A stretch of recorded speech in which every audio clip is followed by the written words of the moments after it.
Oh he yeah, of gets course. he gets so pissed off, and oh man, we we watched that 100 times. Yeah, We're doing and our still live streams reference and it. stuff. Still reference it somewhat regularly. Yeah. Bill O'Reilly, I guess. Bill O'Reilly, that's it. Oh Yeah, man. I couldn't have told you who it was, but yeah, classic meme, classic quote, classic sample. Okay, tweet that out.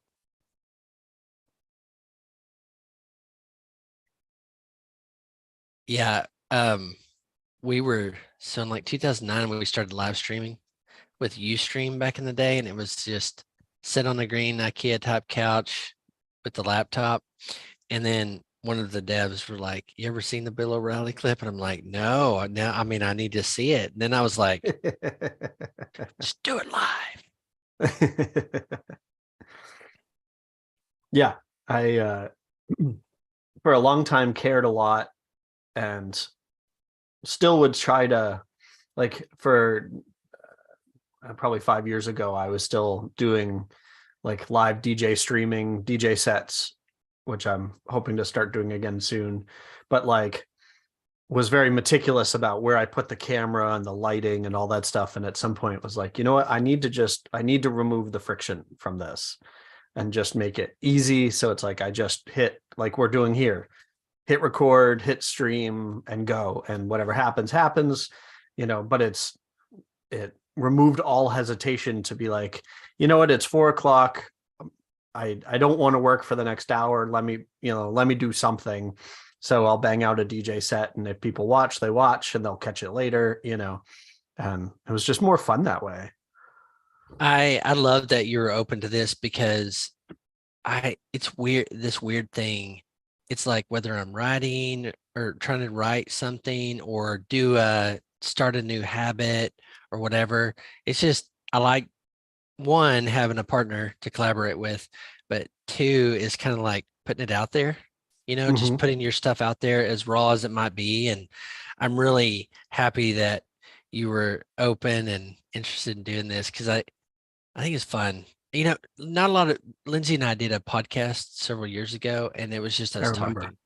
And Yep. oh yeah, we had some friends over a couple weeks ago, and they're like, "Yeah, we did that because we listened to a couple episodes, and I thought um how maybe refreshing it is to hear other people, you Yep. know, not that it's comparing, but you're just like, oh, you and I doing It's this not a big product. deal. It's not super polished. Yeah. Yeah, I've it's always been I've authentic. always been a DIY person. And unfortunately it is a bit of a bad habit. At points it takes the fun out of things for me, but I've always been a doer, and I've always seen things, and then I think it's sort of the way that I'm an extrovert is, or a part of the way that I'm an extrovert is the, like, I learn by doing, or I learn by replicating or whatever. So it was like, but when I start, like, I love, mostly what I listen to is electronic music, but a lot of it is now ruined for me because I sit there and dissect it, um and try to figure out how I would emulate it. And I've managed to sort of untangle some of that, but a lot of it for a long time was like, I can't just go to a party and enjoy. Like, I'm sitting there trying to figure out how I would, recreate it, or do make something similar. And same with most art on the wall, sculpture, things like that. Like, I struggle with that. Yeah.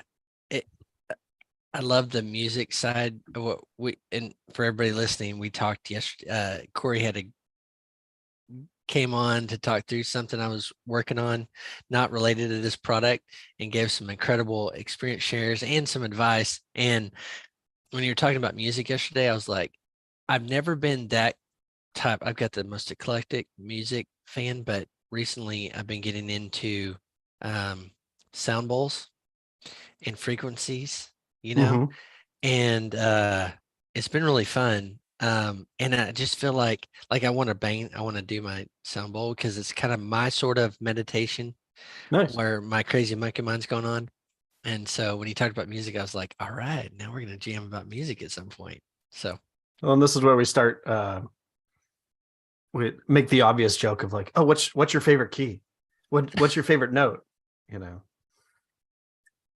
yeah, because all I can picture is the sound bowl. Like I've got an A minor, but I really, or an A sharp, but I really like the A. You know. yes. So okay, geeking out for just a second on this. So the I don't know the better term right now to talk about, but the internal and a spiritual side to Mm-hmm. frequencies and vibrations. I went to, I had over the summer, I got to do a sound bath, and I Nice. was like, oh my God, this is the best thing on earth. I want more of it. So these sound bowls, and stuff, it's just like, so when you said, and then mapping them, because my music education is like eighth grade, you know, and so mapping those to key notes and stuff, because I've been trying to Yeah. figure out, okay, I will digress. I'm sorry. I shouldn't digress anymore, No, but it's fine. um no, I'll take the rest of the hour, and we're supposed to be talking about the product. So I'll help keep me myself and Rain in check here. Um, Session okay, number 3. session number 3 is going. Um, okay, so here's the update. Yesterday, you you submitted the plugin to the repo. We've got that episode on YouTube. And so we're kind of in the waiting for what comes back from the approval process, which Or may are be, we? Or are we? ho ho. Um, so I want to call you out a little bit because I think that again, in the at the 10,000 foot level or the transparency level or whatever, like you had set a deadline for yourself for the README last week, and I could tell you were struggling with like the perfectionism of it, or the, I'm not sure what I should do here. And so when you pinged me yesterday with, we were going over some ideas, and doing revisions and stuff, again, I got a sense that you were not totally stuck because you were working on it, but that we could be more productive by doing it together.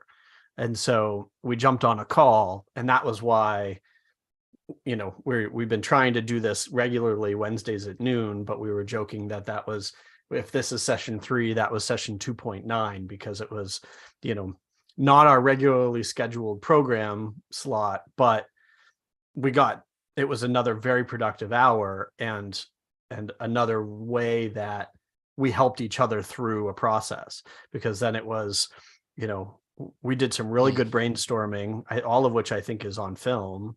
That's, wow, I'm aging myself. All of that is on YouTube.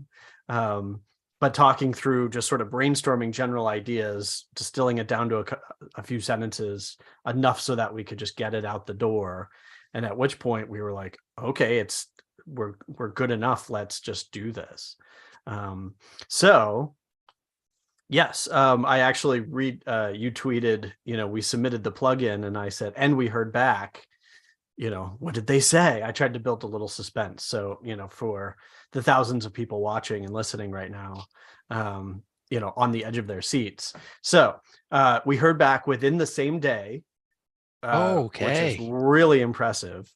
And the only thing they needed us to change was, we used Generate WP to create that README. And in so doing, Generate WP created one of the plugin tags, or line items at the top, was one called Update URI, and they don't want that included in plugins that are included in the repo. Hmm. So the only, if I'm reading the email correctly, the only thing we needed to do was remove that one header and then resubmit it. Okay. Which is there are a couple of things that I want to say about that. One is, we did a good job of writing simple enough code or whatever, but more importantly to me, I've submitted, I think, like 3 or 4 plugins, not a lot, but I've never had them come back and not say like, oh, you missed a place where you need to sanitize or use a nonce or some, usually it's some little bit of security type stuff that I miss, because I'm just kind of banging through, I think, in terms of MVP, like I will, clean this up later. But by submitting basically an MVP, a single, more or less simple version, I think is, it limits the likelihood that they're going to go, oh, well, there are these big problems, or there's 100 problems. So fingers crossed. They do say, we believe this to be the complete review of all issues found in your plugin. So make the corrections, review the code, resubmit it. I threw it up on my P Cloud for them to download. And then, because I know that they run the code through some automated stuff, but I do know that a human also looks at it. So there's a chance that they come back. I'm jinxing myself that we did so well, because maybe they discover something on the second review or something like that. But yeah, so within a day, did a 1-line revision and sent it back. And so maybe this week we'll have this thing up in the repo. That's great. That's great news. I think yesterday you even mentioned like first time in a long time since I've submitted a plugin, and I was like, I've never done that process. I don't even think I knew, I've never done a README, never submitted it myself. Team did, of course, but Yep. so all that. So that was really interesting seeing it behind the scenes. And I gotta say, over 15 years I've been doing WordPress, is we've come a long way, Yeah. A lot of things have, there's always things we got, people grab about, and we got things that, aren't the best, but I love the spirit of like, we continue to move forward as a community. And so, but it was interesting doing the README file, because I can't imagine as a developer, you spend all this time just trying to write code, get the functions, to do what you wanted to do. And then you have this README stuff. And I was like, okay, if I'm not a developer and I'm having a block about this, I can't imagine others, but you made the process awesome. And I really appreciate that. That was one thing I do, like co-working sessions like that.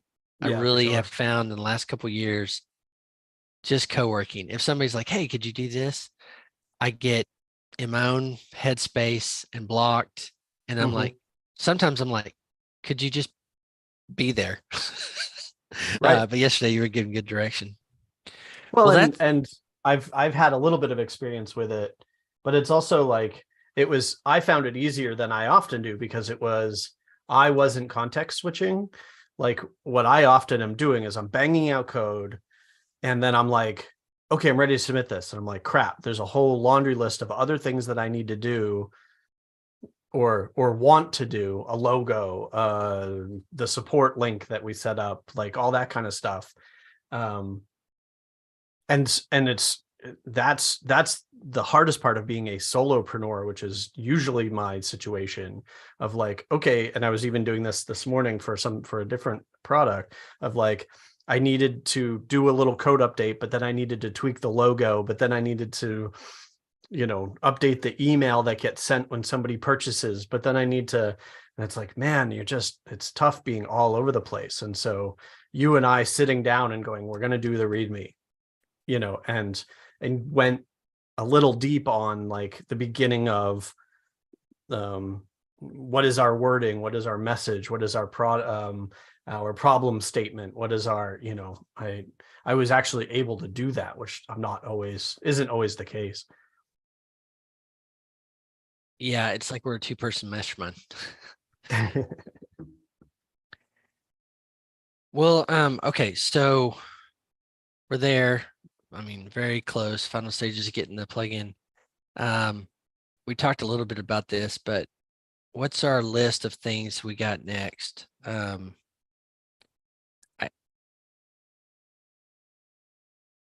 So we have the website, and that's one part of it. Mhm. We talked about that. We need to have we'll do some changes. Like there's the SaaS side of it, just being able to crop it online. But now we're going to potentially get people coming to the website. We got the email newsletter set up. Actually, I should check that after we get our list. But what's on your mind for next steps? I tend to think in the marketing is website and email list So to me, and it's promotion. yeah, well, expanding outwards, right? So starting with the plugin in the repo, which we talked about a couple of, like last week, I think, of like, because of the inherent discoverability, and obviously because we are talking about it, we're going to start to get a trickle of users. And so we want to be able to, so in order to make the best impression inside the .org plugin repo, or plugin directory, they want us to call it now, we need images like banners. And so I can create those pretty easily in Canva. We don't actually need a logo yet. It's more fun if we, it's kind of like buying a domain. Like creating a logo to me is really fun, or having one made, or whatever process we want to do. But for the time being, like we just, there's a masthead essentially, and so we can just literally write the words Crop.Express in our whatever tagline we want to start with. But I feel like that, because by default, if you don't do that, then you get the repo will do these sort of plaid, just sort of placeholder images. And some of the best plugins out there created 10 years ago still have those, but where we're starting, and we're essentially starting to create a brand, now is the time to already create something. And again, we can swap them out as often as we want. Yeah. But to have a little square icon or image or something, and then that masthead, I think we want to do sooner than later.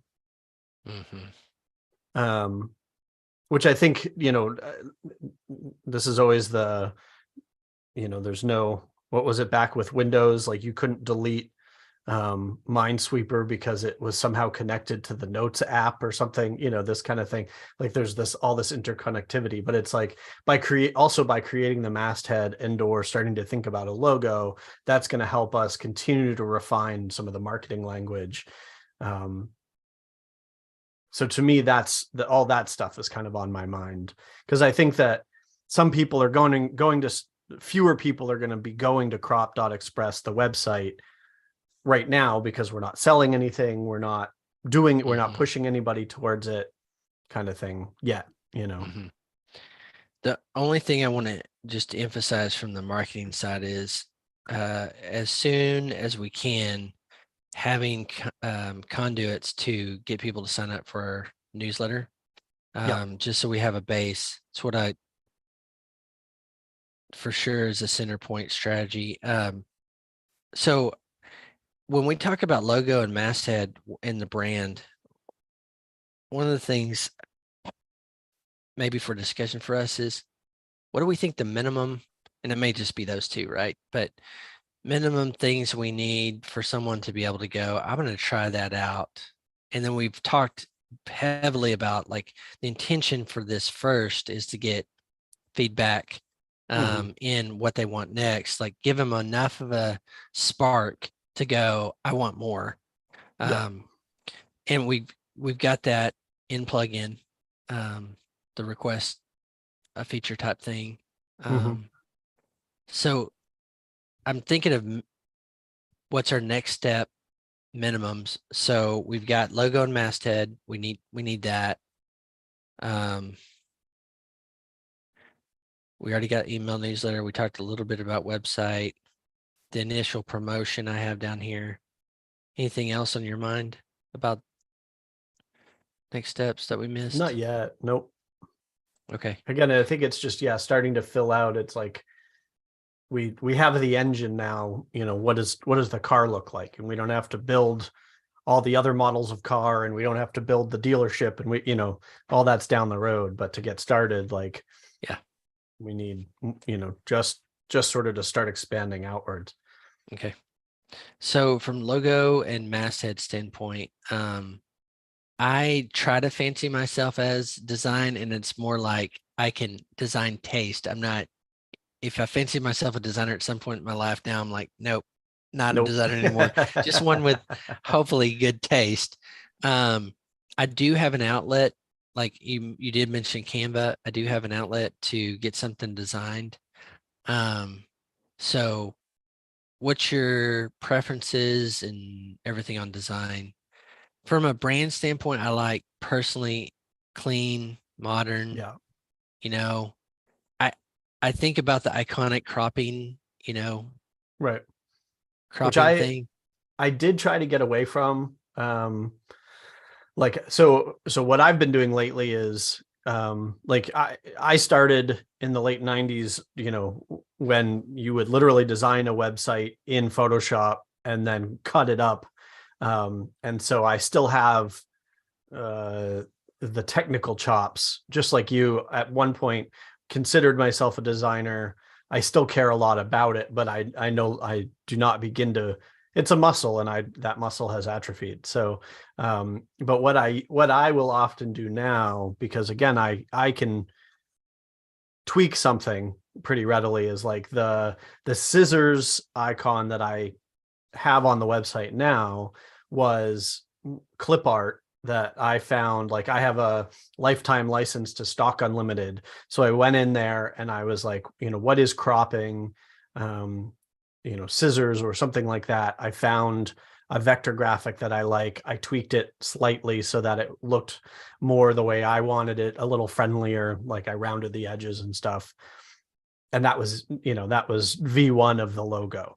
I got to have fun choosing some colors and playing in Illustrator, or I guess at this point I use Affinity Designer, but it's not much more than that, because I now consider pretty much everything an MVP, including logos, until they're not.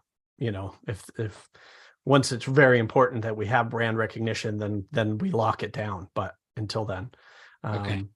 I also frequently will use Fiverr. Like, I'll go on and hire multiple people, and then take all I usually think of it more as like a brainstorming session, and I'll take all the concepts. I very rarely have had somebody come back with something that I'm like, that's it, done. Mm-hmm.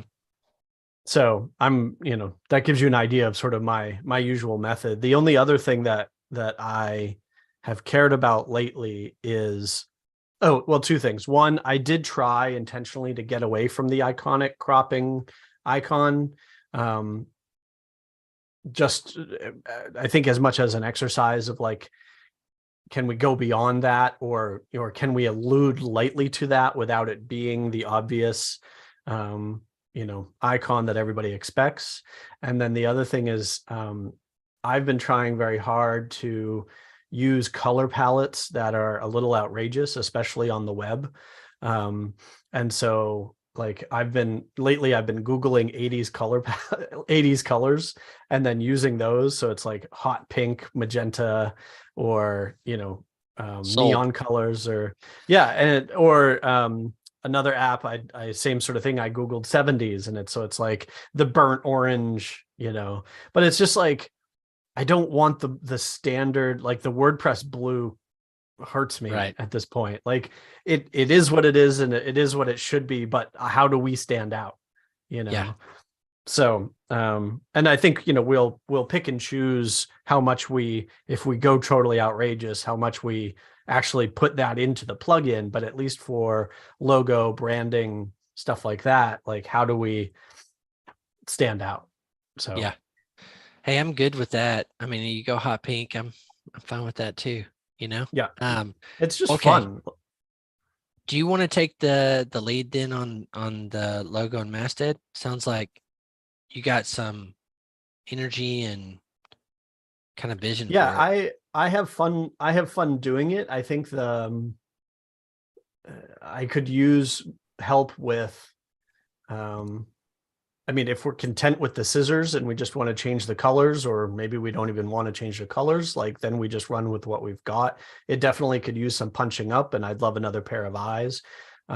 If not that, then you know, I think it would be great if we spent 15 minutes together or some time apart just going, what are conceptually, what do we want to do, or what would be fun and unique, or what would be weird and outrageous, or more Yeah. concepts. Because again, like, I just wanted something. Yeah, absolutely. I mean, I like the 80s thing you're talking about. And I was trying to think like what are the modern kind of thoughts when you think about cropping? Mm. And I think about Instagram, like their Ooh. version of cropping is not the crop symbol. It's more Yep. like a square with the rule of thirds in there. Mm-hmm. And so I tend to think like, how do people today, what are they familiar with? And Instagram seems like, you know, most, I would think most people have used Instagram and know what that cropping tool is. How that's like, isn't it? Let me look real quick. It When seems like, I like what you're saying, because it's also Instagram sort of set the standard for, we accept squares, and now they accept other things, rectangles, but um it is the modern version of, or the updated concept of, like, initially it was like, it is a square, it is whatever it was initially, it's 800 pixels, full stop. yeah. Now I'm trying to like, yeah, it's kind of the rule of thirds, and you just pinch in and out. I thought, how does Canva do it? Or does Canva does cropping in there somewhere? They do. I mean, but it's, to me, it's very it's the same concept as like Photoshop or Illustrator or whatever, where you've got the four circles, and so you can grab a corner, and you can move the mask, or you can resize the whole thing, but it's very free. And I think you bringing up Instagram, I think, is a really interesting, it's not a metaphor, but a comparison in some ways, because we are Crop.Express. Sort of the point is that we don't let you just free form crop. We like lock you down to correct image size and aspect ratio. So Yeah, we guide you in the best, right, so you don't have to make mistakes. But I think we keep betting our first feature request is going to be a custom dimension for which is the. fine, but because again, it's like you plug in something and then lock it down. So it's um having fun running with the concepts of, in the 80s, I think you and I were both in elementary school, which brings to mind safety scissors, like the little kid safety scissors, which is also a thing that was like, it locked you down, like you couldn't stab your friend. Not that we didn't try. No running with scissors. I'm picturing like cutting out cardboard, construction paper. Mm, Um, and so it's like, that leads me to the thinking of like, what is the result we're talking about of cropping, which is obviously an image, but it's like, is there something with um, shapes, or what's that game where you have, it's like Telegram or something, a gram, where you put the triangle and the square together and make a house kind of thing. oh Um, yeah, it's funny. I just giggled this and I saw one of these up here and I can't find it, but it had like kind of a safety scissors. If you can see that right there, oh, yep, yep. right there. Yeah, see, I like that, to me is already a little cuter than the ones that I initially grabbed. This is see how this little thing right Mm, here, that's what I was thinking Instagram was, but I couldn't find it on my phone. But this is what I was thinking. It's like, this is pretty familiar, you yep. know? However, it needs to match, I think probably something in there, but I don't know. I, I don't want to get too particular about it because I think you got the grasp. I will say we know we have a bigger vision than just this in this realm of photo manipulation, editing, getting the right thing in the Yep. design.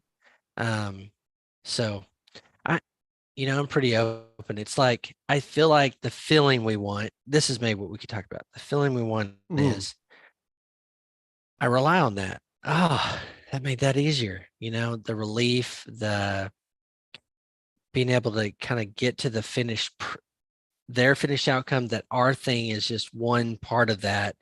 But you know what I mean? We talked a lot about this with our e-commerce product back in the day, is what's the feeling we want for people to get. And we wanted e-commerce to be fun and feel lighter than just like, oh my God, it's like I'm filling out a tax form, Yeah.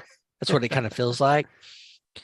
Um, so any thoughts there? And we're going a little deeper than we probably normally would, but it's kind of fun to me to talk about these things. Yeah, agreed. Like, I mean, conceptually, this is definitely some of the fun part.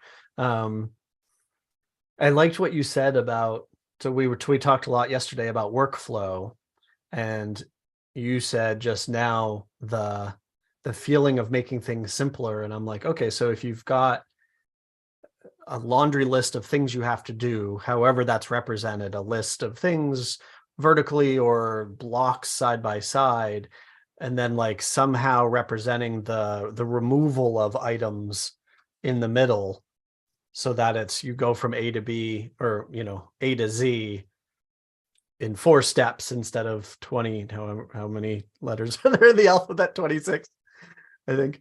But anyway, you get the idea. So I'm and that what you just showed with the grid, the cropping grid, I'm picturing 2 squares with the cropping grid in the middle that kind of represents like we removed something from this line of blocks, but you also get the sense of like, oh, you're cropping a thing in the middle. um so some of these visual concepts. The other thing that came to mind was on that, with that grid, like the first masthead we do, I think should have the cropping grid on it, just because that way, like you said, it's a visually you immediately go, oh, we're cropping images. This is a version of what we were doing yesterday with the README files. We're trying to paint a picture, and I Right. think you just nailed it. Is that some signal image-wise on masthead of like, this is what that does? Like, there's not even words. It's like recognition, Mm-hmm. and I think that's pulling it in. And I was thinking, if we step up a second, we go, it seems like a lot of the things we're talking about with this product in the future direction is um, big category banner is content production, or Mm. content production. And then we step down and we drill down to that, and it's like you talked about expanding out. Expand way out and then come back in Yeah. is content production workflow, images. That seems like everything we talked about is like in that image category. So that some visual display to connect.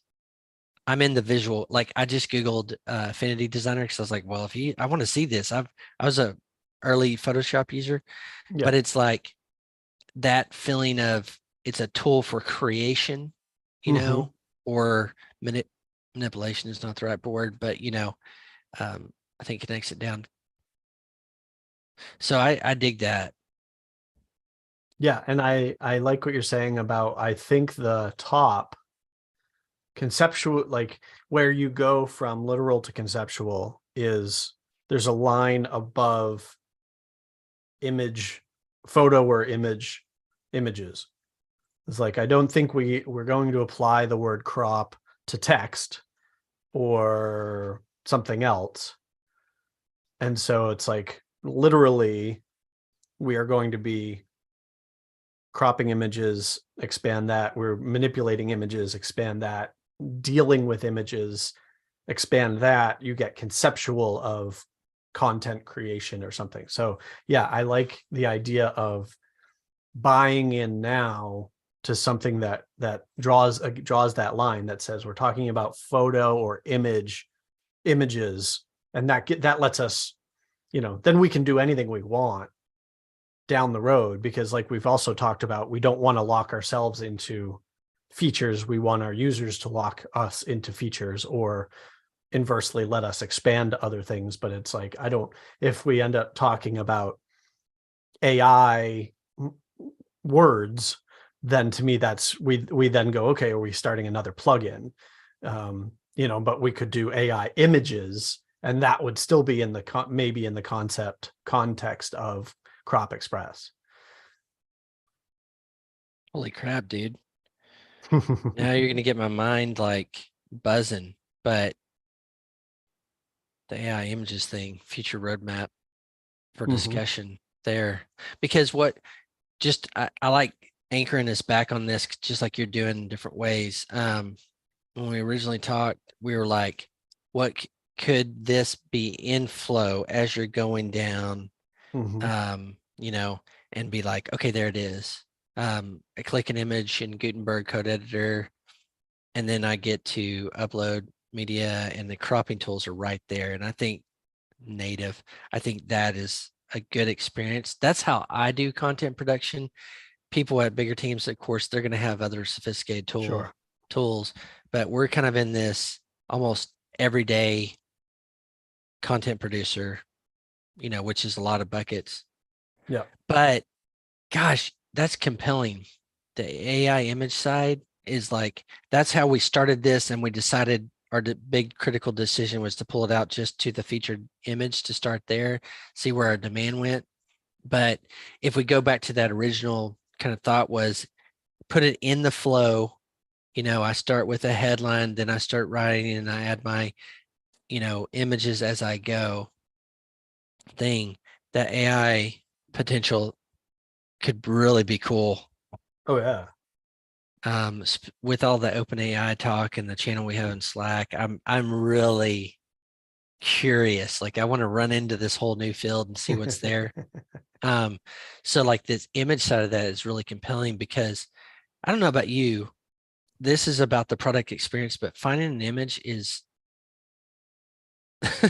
terrible experience. That's why I don't do it.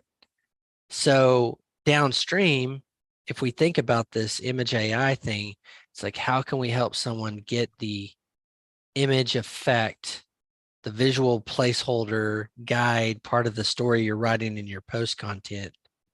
I think that really fits to put on the future discussion side. Absolutely.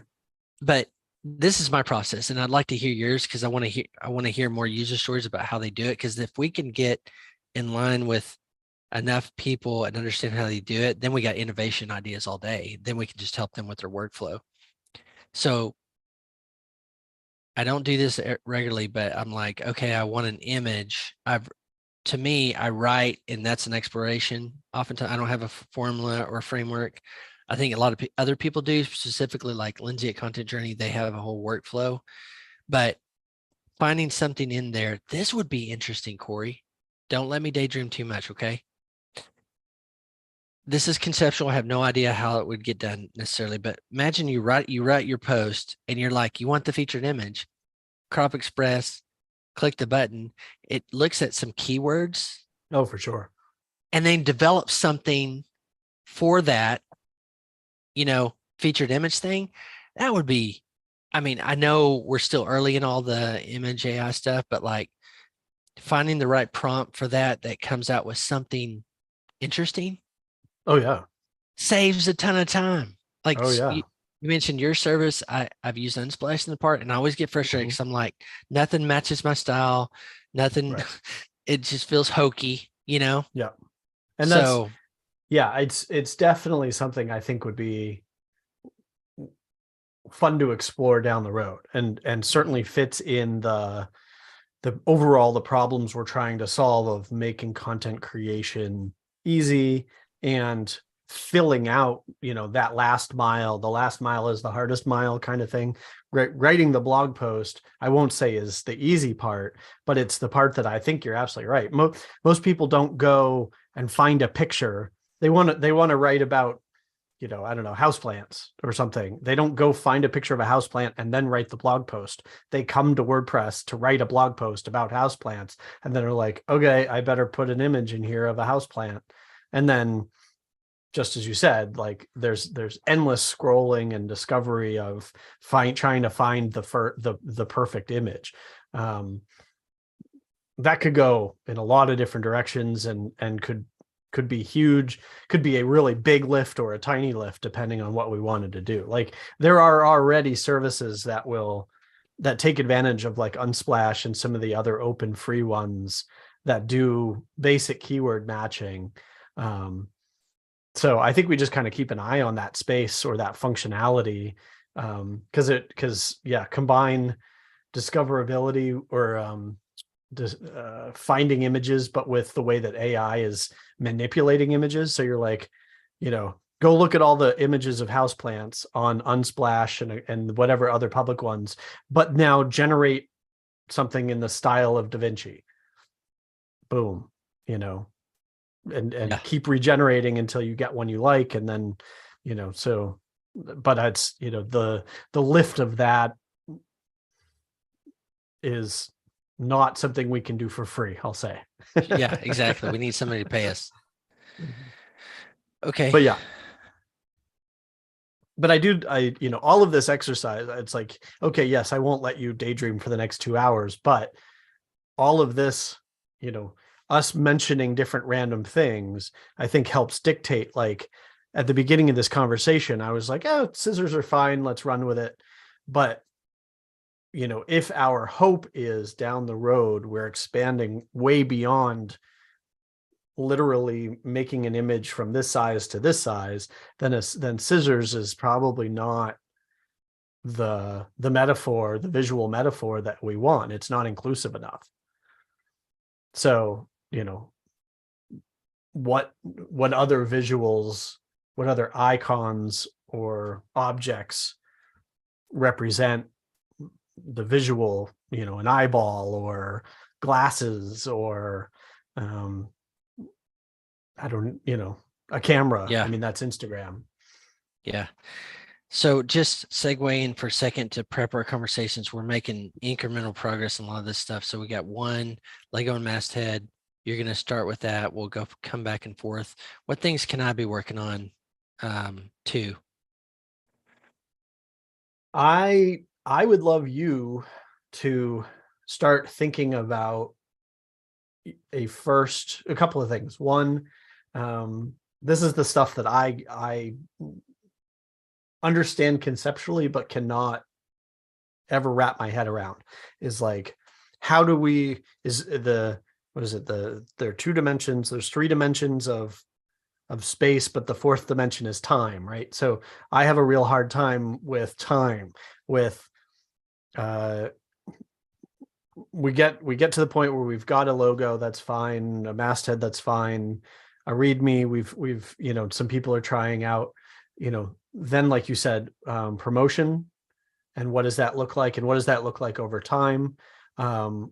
If we're going to start emailing people as people join the mailing list, what is the monthly newsletter, or whatever the cadence we decide on, what is 6 months of that content look like? I mean, obviously, like, I'm not expecting paragraphs, but just like conceptually, and then also, I think, how do you envision the evolution of the website, where again, right now it is a single purpose, single page app, but that still needs to be on the site somewhere. But obviously we want to start migrating the website to be a landing page to hold hands with the plugin. And again, I'm not talking huge major redesign tomorrow, but it's the like, because it's you saying, okay, if the goal is, we're ramping up content output within the next couple of months, then you need a place to put that content. So within the next couple of months, we need the website, roughly to have these 5 things, a blog, so that I can put blog posts or a documentation sections so that we can start writing documentation or whatever. Yeah. That kind of thing. Because I think there's going to be a point where we need to put railroad cars in order so that we're not getting in our own way, and you're empowered, because there's, I think part of the arc of this kind of situation that often happens is you and I have fun brainstorming, but up front, I'm going to do most of the work of development and that kind of thing. But then at some point, the roles switch where it's like, okay, I've given you something to sell. Now go sell it. And so I want to make sure that I'm not just adding features and then you're like, okay, great, I'll now go sell this thing. I need to start writing blog posts. We need a blog. And I'm like, oh crap, like we are not set up for that at all. Okay, let me talk that out. That's great framing for me. So promotion. So product is out. We need some eyeballs. We need somebody testing it. We need somebody using it. So I think my first step to me is, how do we talk about it? Personally use our own platforms, because we don't have a platform on Crop.Express. So right now we're depending on repo search, our audience, which I think is great. We have audience. We have people that do this stuff. Then we have a conduit to talk about it, because a lot of the agency, the builders people are in post us, which is great. So we can be like, hit us up on Slack. To talk and give us feedback and stuff. I think what we're trying to validate, I guess, in the more scientific way, is where's the interest? Have we hit something? Are we there? Have we hit gold yet? So to me, how do we get enough eyeballs is the question on the plugin, like use it and get some response. And I think we've got something here that either negative or positive, we're going to get something to gauge what's the next critical thing. And as we've said before, like, I think the feature request side of this is the key right now, is somebody using it going, I want this, I like this, but I want this. And then we start to build that business case for, okay, well, if we built that, you and I can make those decisions. So just talking this out loud without really processing it, I go, use our personal platforms to get some burst. I think it would be interesting. I go to some of these outlandish things only to calibrate a little bit. So when I say this, I want to give that disclaimer. It's like you want a banner, you want to ring a bell and say, this sucks. We made it better. Like, doesn't this suck? So almost say cropping images sucks. There's this thought of like, I come back a lot to cause. Cause is the customer's problem. And so I go, okay, I mean, that was what I told you initially, like months ago. I go, this process sucks. Right. Like, I don't like it. And I'm not trying to throw shade on any of the core contributors at all. Just, this is a part in the process that really sucks. Yep. We've made a step to make it better, but big enough bell where it's not just that, because we have plans and potential for more.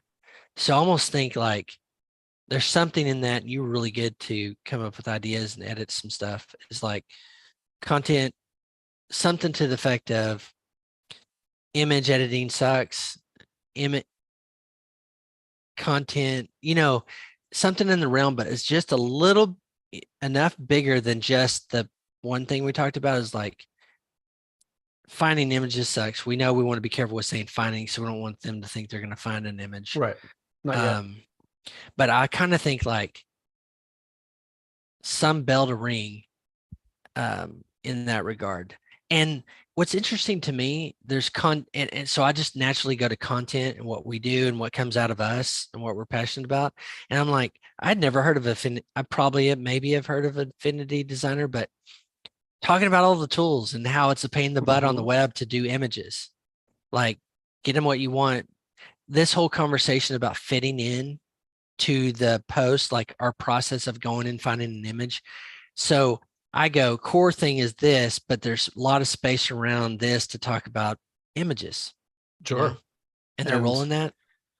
yeah, images are worth 1,000 words. You've already written a 1,000-word blog post. You have to go find an image. Now pairing it with your 1,000 words should not be difficult.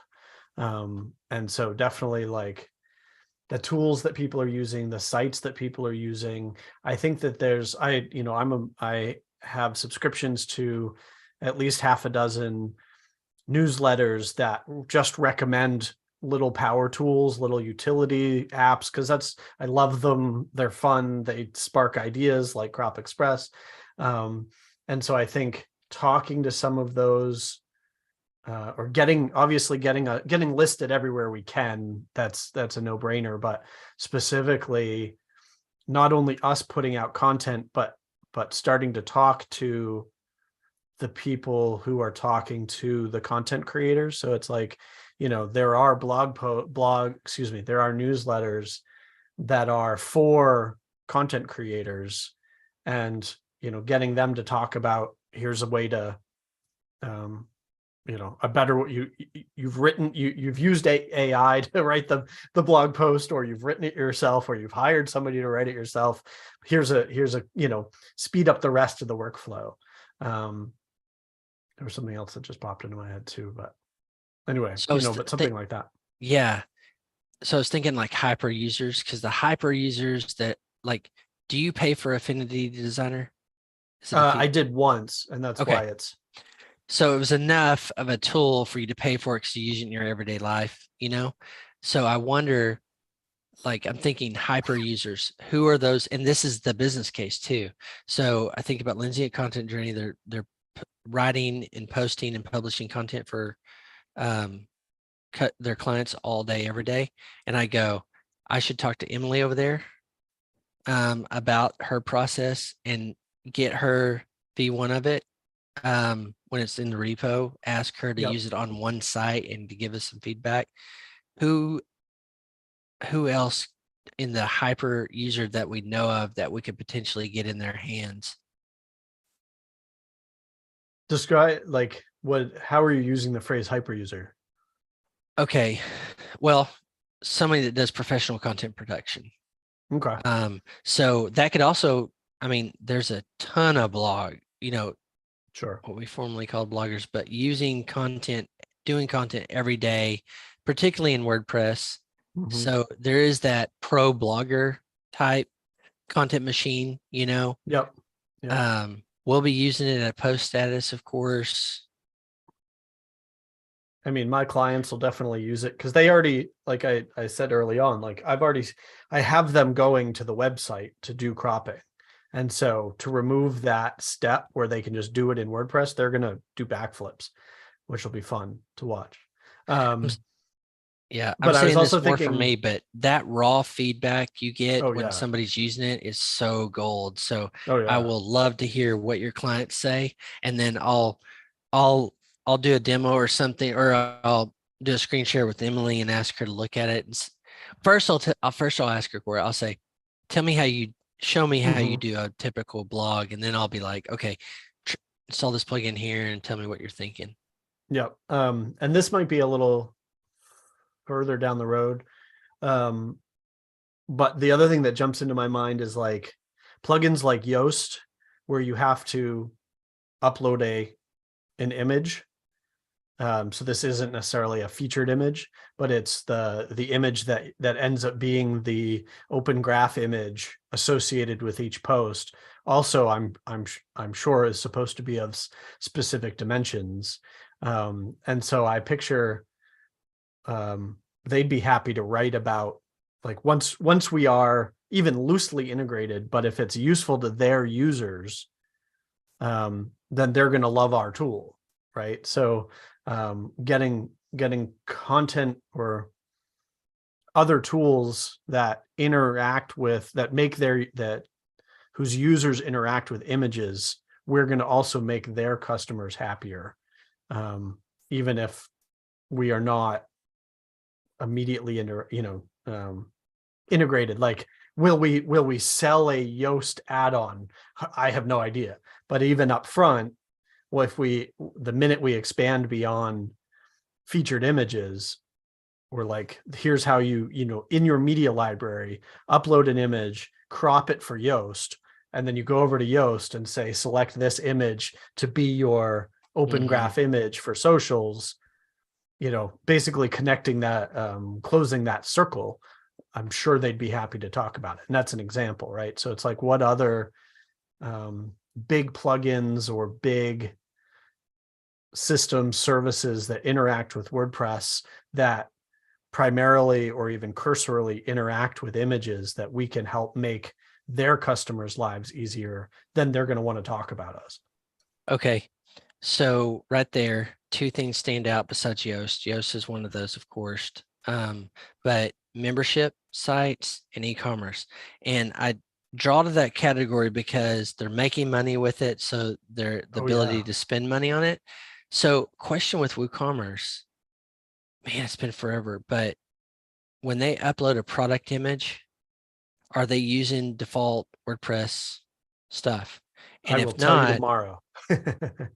right there's an Oh inroads. yeah. Oh I yeah. think about the membership sites and LMS, from LearnDash to Lifter to Paid Memberships Pro and everything, and starting to talk about them about that stuff. So there's co-promotion stuff we could do. So that would be like Kim Coleman. We can reach out, probably Bob Dunn to start with WooCommerce, but we've got a whole channel in post status. We could talk there, and then just WooCommerce is the big, huge, thing. But Yeah. and I just went there directly because you're like a little free utility tool that helps them do one thing. There's a great path Oh yeah. to Scratch. Okay, so I've got a couple of those to think about that I could be pinging people and asking. Okay, on email,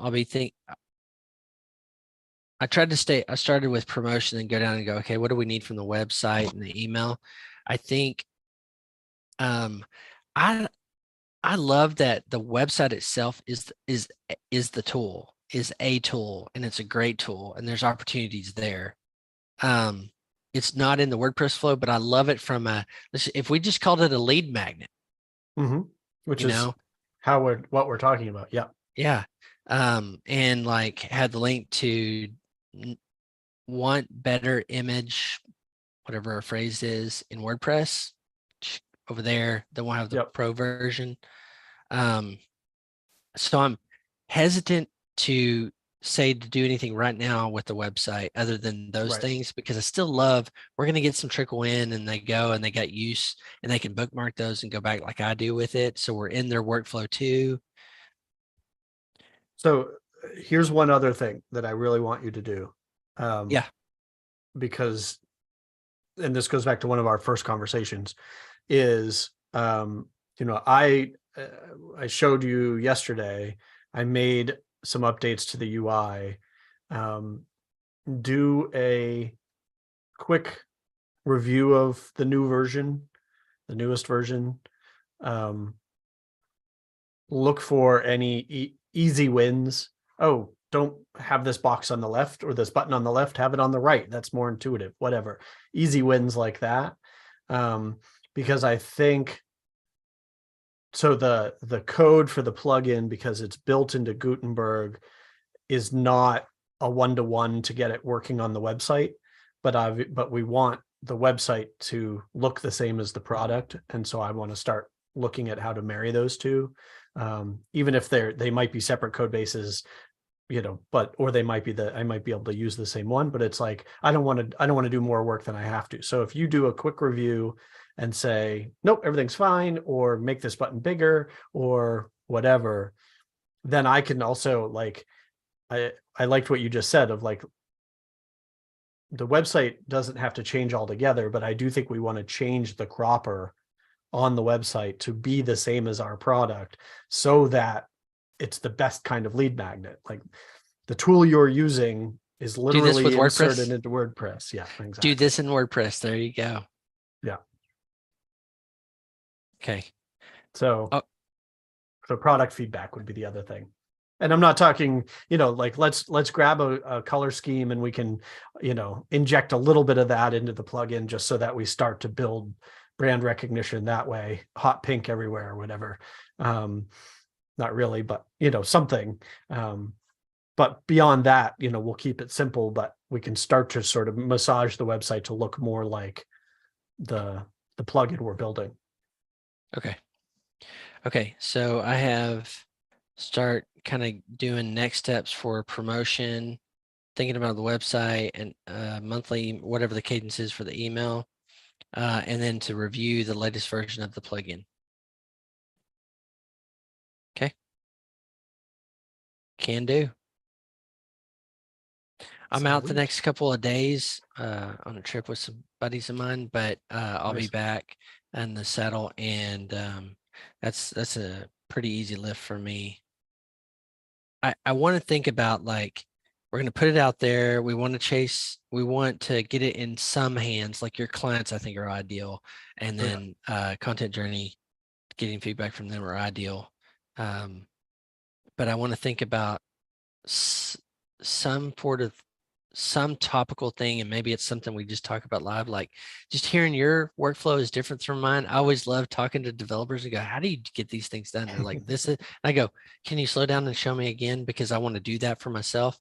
So there's like that workflow conversation about Mhm. content production, and we could kind of have a little, you know, I mean, maybe I don't know what your relationship is with your clients, but like just talking about this Oh, thing that sucks, yep. how we do it, like you give your tip, I give my tip, they give their tip, content journey, whoever else, professional blogger out there, um, group or whatever.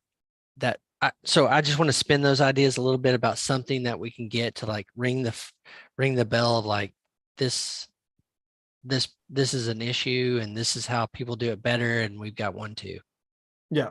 Well, and I like the old trick of, how often the best marketing phrases, words, sentences come from clients talking about their problems. Totally.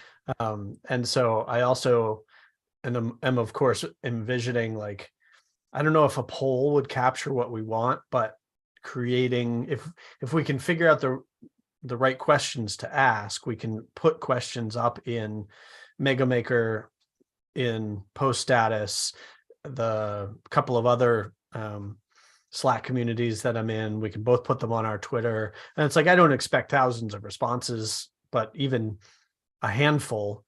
And there's people that I know you can pull on this, tug on the sleeve of, and there's people I can tug on the sleeve of, be like, do me a favor and go answer these 3 questions.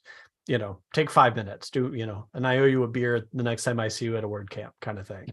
Yeah, there you But go. just to start capturing the words that people are using, the workflow that people are, in 3 steps, how would you just, or in 10 steps or less, how would you describe how you finish off a blog? You've written all the words. What are the next, what are the steps between that and hitting publish, or, whatever, to just, again, start to capture that thinking, the workflows that you're talking about. So I went to YouTube and we got some good comments actually in there. I need to have this up every single time, by the way. They were Oh, making comments as we were talking about, like we're riffing. I was like, oh, we got collaborators out there. But Vika said, I think, yeah, I will buy that. So like, hey, I'll try to we stay have our level. first customer. First prospective customer. Um, Quick, get a okay. credit card number. Yeah. Here's our PayPal address. Zach said Crap. something I Yeah. want to come back real quick. Art Mhm. direction with resized and cropped thumbnails sucks with the core feature set. Keeping the focal point in the image matters. That would be a killer feature. So, resonance, how do we keep attention? I think we got some good next steps and for all this. Sorry, I just happened to go over here and look real quick and I was like, we got some comments coming in. So add to our awesome conversation. Yeah, that's cool. Oh, and well, and how fun is this? So I just went over to YouTube as well, um, which I had not been watching the comment. I've been watching comments in four comments in Zoom, but not YouTube. So yeah, from now on, I'll open this. But they have a clip, a crop icon under our video of a pair of scissors. Oh yeah. Oh, that's interesting. Okay. So anyway, I just, and but more and more, yeah, I'm thinking we want to get away from that or the obviousness of that or something. Anyway, we'll I do some do thinking think around it. I do think on that note, opinions and even strong opinions for the right things really matter in a product. Where, you know, WordPress is a great example of this, of like opinions about certain things that I didn't always like, but they were good for the overall thing. And I think we're developing some opinions and then we'll get some validation from customers and really strengthen that opinion going, yeah. But like the first opinion is we say image cropping sucks. Yeah, So we can is a start with that chore. base. Oh, Is a sorry. chore. No, but I really like. I hope this is. I hope you take this as the compliment. I mean it. So there's some, to me, as a northeastern American, there is a midwestern charm in that phrase.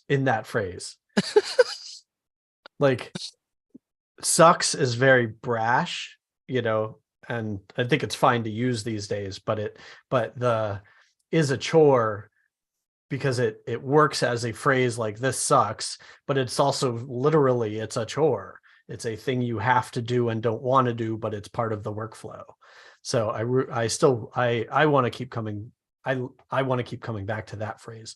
Well, let's take that for a second. I love that kind of refocus on it's a chore, because you think about you're trying to do this creative act. You're trying to when you push publish, you get something out into the world, and it's not all art and design, but you want it to be a nice product that's received well, that people do something with, And when you said chore, it made me think about the workflow, like, okay, I paint the beautiful painting on the canvas. Now I got to find a frame, Mm, like the README file. And I think that chore coming to like, this should not be a chore. That's our opinion.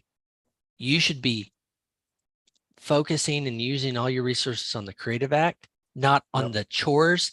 We're going to take the chores out for you. love it. That's a strong opinion that we could say, like, yeah, that there's something there, but I like your refocus. I tend to go there, calibrate in a little bit. Okay.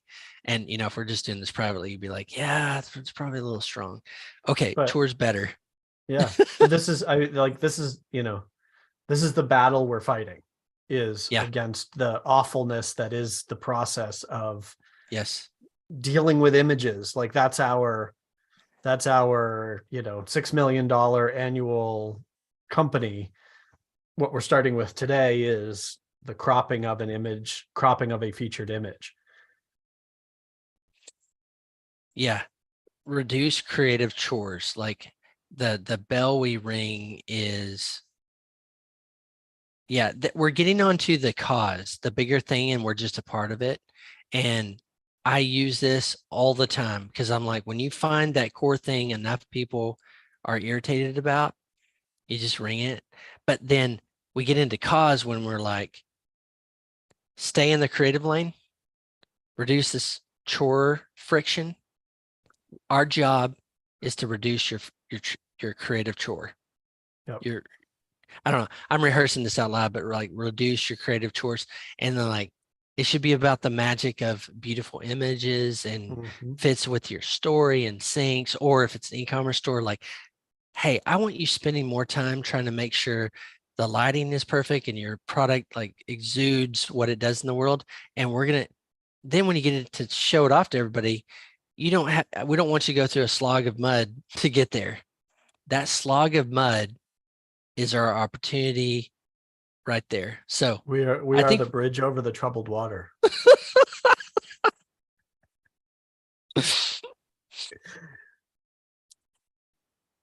Can we You're get a jig? speechless. Can That we was have a my terrible joke. Shut him down. no, you can't do things like this because then my weird mind starts to go. So we can go to Fiverr and get a little like montage video. I think the quirky stuff, I think things like that is all on the Oh yeah, table. It's just like authenticity. Hey, we're two dudes that like don't like this thing. We solved this, we're solved this little problem, but we think it might go on. And if you want to continue to support us to do it, we're gonna do it. yeah. But the quirky, yeah, we did some outlandish quirky stuff by the way, the themes. And I just found one the other day and I was like, ooh, yeah, that's still out there.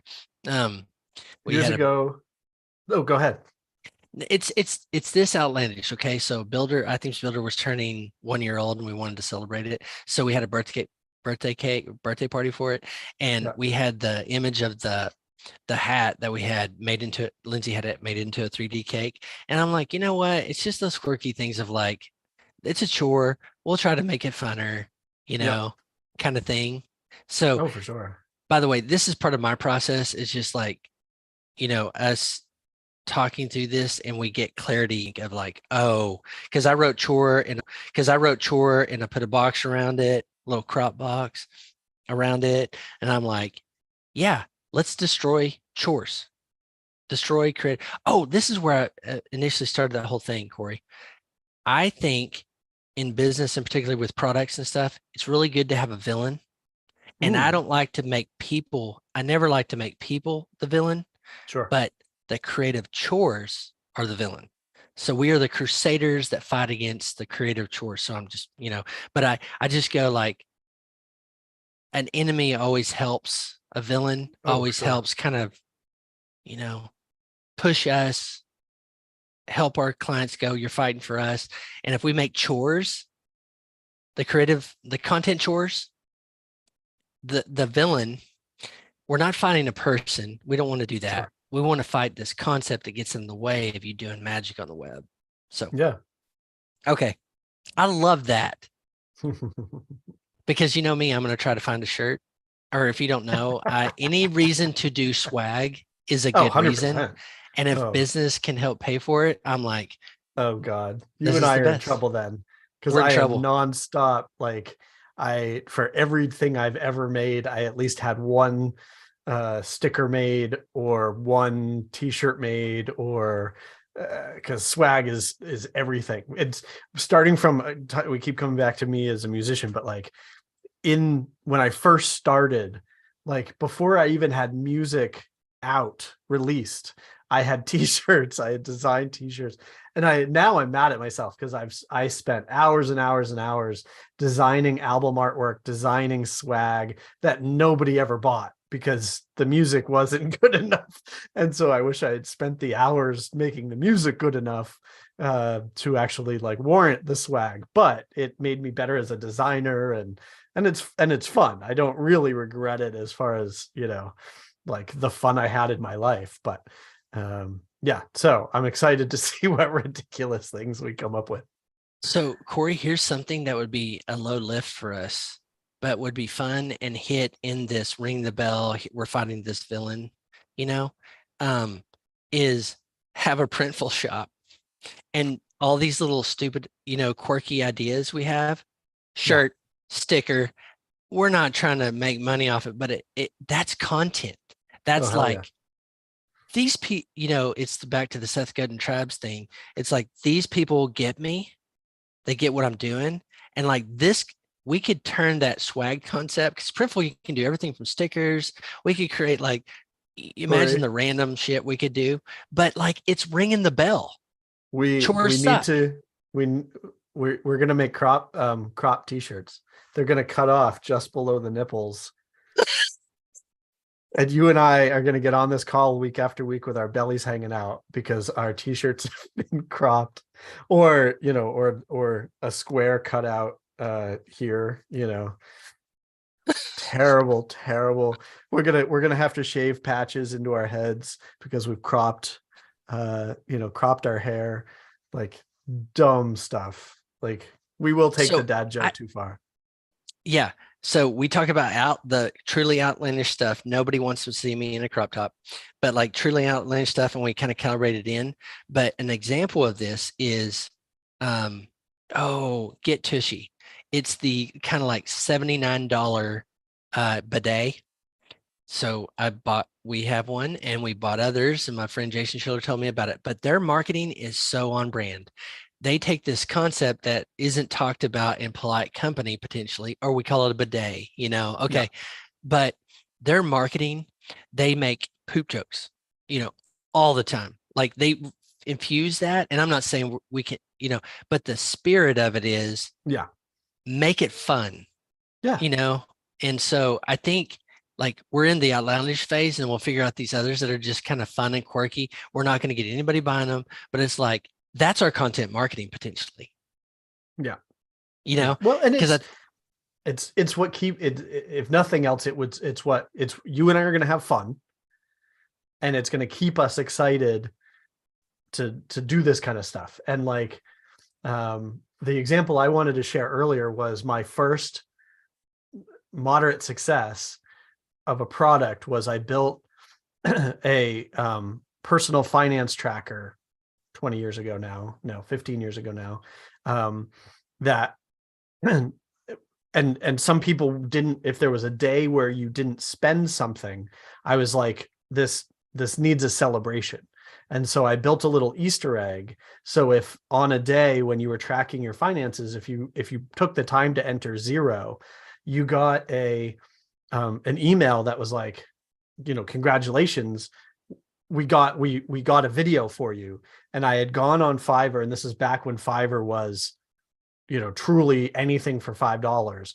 And I got a video made of a guy beatboxing, and he's like, what?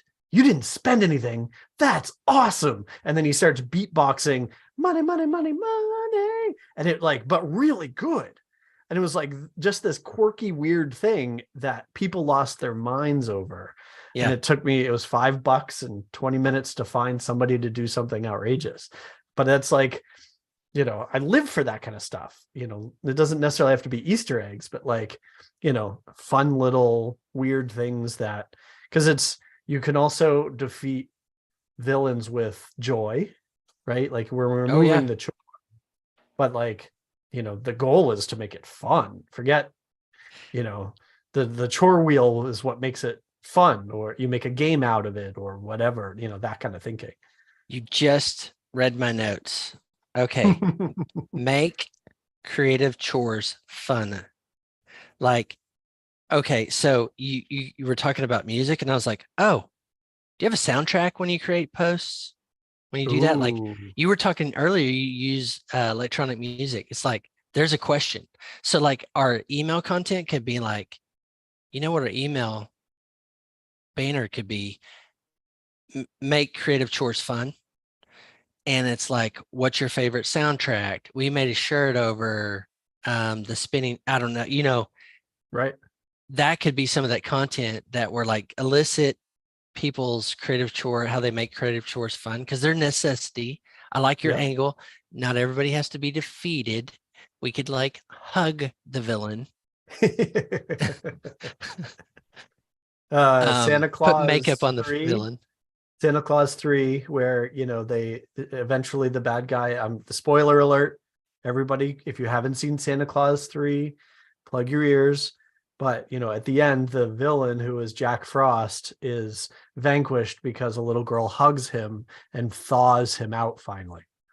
So this is the goal, is warm hugs that will make chores not as evil. There you go. Yeah, I love it. Grinch, like there's yeah, we're gonna be the playful. I like that. I think we should keep this on top of our mind. Yeah. Like I just try to find the bell you keep ringing. Hmm. Um, and it's make to me from our time is like make creative chores fun. Yep. And then the question is, how do you do it? You know, making Yep. creative chores fun by Crop.Express. Yep. Things, yeah, just broadly speaking, these are all things we can talk about, things we can promote, things we can encourage in others. So again, like, how do we get other people to talk about us as well? And it's like, here is this concept that we are owning. And, so we're yes, we solve it very specifically with the product we're building, but broadly speaking, where in the world are there creative chores, and what are other clever ways that they are being vanquished or being hugged to death or being, how can we, spoonful of sugar kind of concepts, How do you make your creative chores fun? yeah, Well, whatever they may be. yeah, whatever. Not even like, it doesn't even necessarily have to be WordPress. Right. It could be just you're doing art and this is the chore part. So how do you make it fun? Well, I dress up as Santa Claus when I go pick out my frames, or I don't Yep. know. You know what I mean? But Yep. but the questions you're sharing is like, that's just ongoing cool content. Okay. All right, dude. Okay, I got my stuff. Continue on these. Review the on the promotional side. Next steps for that. Review the updates you've done to the product. You've got logo and masthead. I'm sure we'll be talking between now and next week. Yeah, masthead is easy. Logo, we need to keep going back and forth because it's,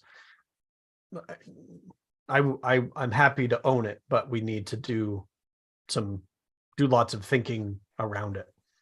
Okay, you want to show some logos next week and get our audience's opinion. I got to tell you though, when you said the 80s pink and black, I go, I mean, why does it have to be boring? Why does it have Right. to be serious and monotonous? Pink kind of screams that, Corporate, but yeah. No I'll more leave it. internet corporate blue. So I'll leave it to your inspiration, and we'll talk about that next week in between. nice. Thanks, dude. Yeah, man. We'll talk soon. Okay.